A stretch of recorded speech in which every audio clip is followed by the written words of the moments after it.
Welcome to WatchMojoUK, and today we're counting down our picks for the worst masked singer moments, whether they were bad singers, too obvious, or the judges were awful at guessing who they were. Ruby, Ruby, Ruby, Ruby!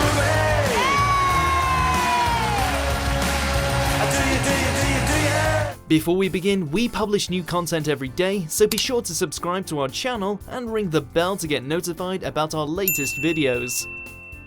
Number 10. Julia Sawalha as Bubble Tea. Who's behind the mask? Everyone, take it up! Take it up! Though she has a distinctive voice, she's not known as a singer, so perhaps the judges not guessing Sawalha could be forgiven. That was, if Jennifer Saunders wasn't on the judging panel that week.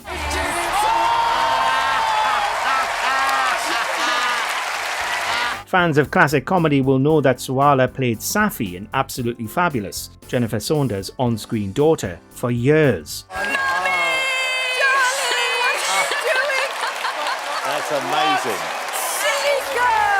Though their on-screen reunion here was a sweet moment, especially when they briefly went into character, we can't help but be a little disappointed that Saunders didn't guess right. She was also baffled that Saunders didn't recognise her, which is even stranger when Saunders did guess that it was Jane Horrocks' Bubble Tea, which makes sense since Horrocks' character in Ab Fab was called Bubble. She's gonna know me, she's gonna know me. Oh my God. You didn't guess her though. I didn't Not even there.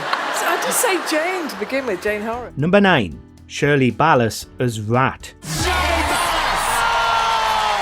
Shirley! Another star of the small screen we're amazed the celebs didn't guess was Shirley Ballas, who went out the week before Sawalha did in Series 5. How did we not get Shirley Ballas? She lost to Dippy Egg in a sing-off, singing Nelly the Elephant of all things, and had her identity revealed. While we're more used to seeing Ballas dance than hearing her sing, we're still surprised they didn't guess. When you were dancing, now I think of it, your movement was very good. When asked how she managed to pull it off, she said that it was her ability to do various accents that let her disguise her voice. But it was also disappointing because Rat became a fan favourite very quickly, maybe helped by the fact that she was such a good dancer, even in costume. One clue that's bothering me now, there was like tattoos. Have you got tattoos? All over my backside. What? No way. Number 8. Daisy May Cooper as Otter. As one of the comedians behind This Country, Daisy May Cooper is relatively popular, but she rubbed a lot of viewers the wrong way when she appeared as a team captain on the poorly received Nevermind the Buzzcocks reboot on Sky. You're so like, you could tell you was like a comedic actor because you're so physical, but you're really good singer though, you're really good. But as Otter, she endeared fans to her performances by falling over and not being able to get back up. Fellow comic Mo Gilligan managed to guess that it was Cooper under the mask, while the others seemed to have no idea. I did this for my daughter Pip, who's a massive fan of the show, and because I needed the cash. Gilligan put it down to her physicality as a performer, but Jonathan Ross seemed disappointed that she didn't appear as a double act with her real-life brother and comedy partner, Charlie. He is always in my corner right there when I want her on. Number 7. Glenn Hoddle as Grandfather Clock. Who could have predicted that former Spurs midfielder Glenn Hoddle was dressing up as a clock and singing on ITV?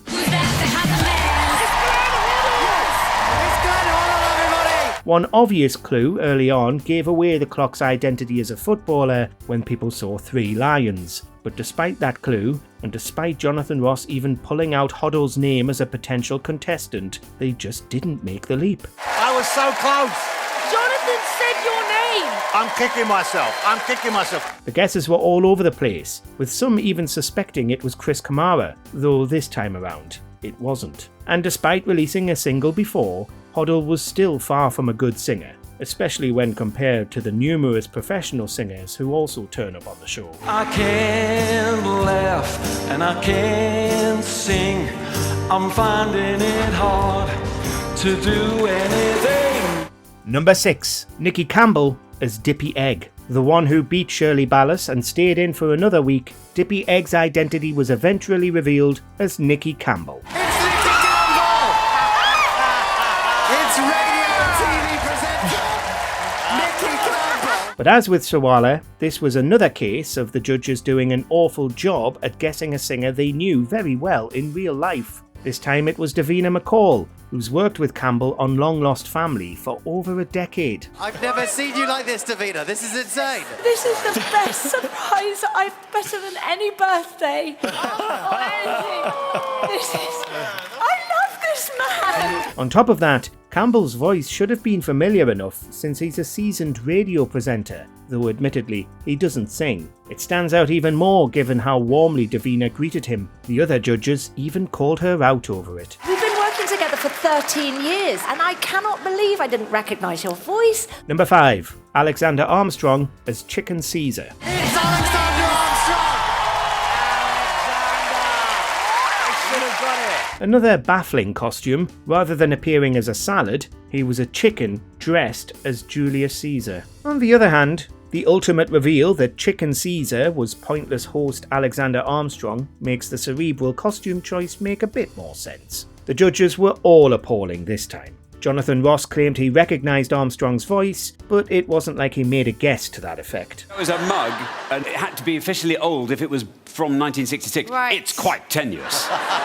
We was never going to get that. Armstrong himself noted that a lot of the clues were so obscure that the celebs were in with no chance, and he was right. It was even more annoying since people have spent years thinking he was on the show, and then when he did it, they didn't work it out. Sometimes I feel like I don't have a partner. Number 4. Lenny Henry as Blob. Thank you, Alan, for being so generous with the Morgan Freeman one. I'm a little bit disappointed, I'm not going to lie. We think everybody knew that Blob was Lenny Henry, despite having one of the most elaborate costumes on the show. Then again, Jonathan Ross thought he was Stephen Fry, so who's to say? Ross said they were also fooled by the chef clue, which was a great red herring, though why they listened to the clues at all, since they're nearly always useless, is anyone's guess. I think the Shakespeare thing really stuck it in for you. Well, you gave me that because you'd been to see him. He also wasn't the best singer, though he lasted much longer, but he was another obvious pick as someone you'd expect to turn up on this type of show, even if he does have a knighthood. So it's baffling that only Davina guessed him. Your heart sweats, your body shakes. Another kiss is what it takes. Number 3. Chris Kamara as Ghost. It's Chris Kamara! Football and broadcasting superstar! While Grandfather Clock wasn't Chris Kamara, Ghost was, and he was also extremely easy to guess. Though he was putting on one of the strangest accents we've ever heard, they couldn't hide that it was Cammy under the sheet. No surprise, he was revealed first, not helped by the fact that he's a great football commentator, but not a great singer, despite his numerous Christmas albums. Hey, you slaughtering my singing. Come on, that last note. I don't know what song you were on there, but it was... But his reveal did produce a classic moment where he was still wearing a mask underneath the Ghost costume. What's going on? It's another mask. What? ITV really wanted to draw out the suspense as much as they could, given he was one of the most obvious stars the show has ever had. You can dance, every dance for the guy who gives you the eye, let him hold you tight. Number 2. Stephen Hendry as Rubbish. It's Stephen Hendry! Were they trying to tell us something by dressing him up as an overflowing wheelie bin? This has to be one of the worst costumes the show has produced so far. As well as being absolutely baffling, it also looked terrible. But then we found out who was underneath it. Retired snooker champion Stephen Hendry. I thought it was so obvious because obviously I know it's me. But we're not sure how big the overlap is with people who watched The Masked Singer and people who remember Hendry winning the World Championship in 1990. Even when viewers worked out from the clues that it was a snooker player under the lid, Hendry was still low on the list of suspects. Let it never be said that romance is dead. He stands out as one of the weirdest gets in the show's history. Number 1. Alan Johnson as Pharaoh. Singers, comedians, footballers, presenters, they've all been on The Masked Singer countless times, but very few politicians have made the leap, despite other reality shows hosting plenty of them. It is Alan Johnson! It's Alan Johnson! Johnson turned up on the first series and was out very quickly, and remains an absurd choice for such a show. He was also an abysmal singer. Despite some of the clues giving away that they had a politician in their midst, Jonathan Ross guessed Anne Widdecombe before guessing Johnson. Well, no one got it unfortunately tonight, but they were pretty close. Even Joel Dommett couldn't pass this moment off as compelling television, and it was clear that the audience was applauding out of pity. Yes, Alan! Let us know in the comments who you want to see on the next series of The Masked Singer. How did Davina not get this to count? Do you agree with our picks? Check out this other recent clip from WatchMojoUK and be sure to subscribe and ring the bell to be notified about our latest videos.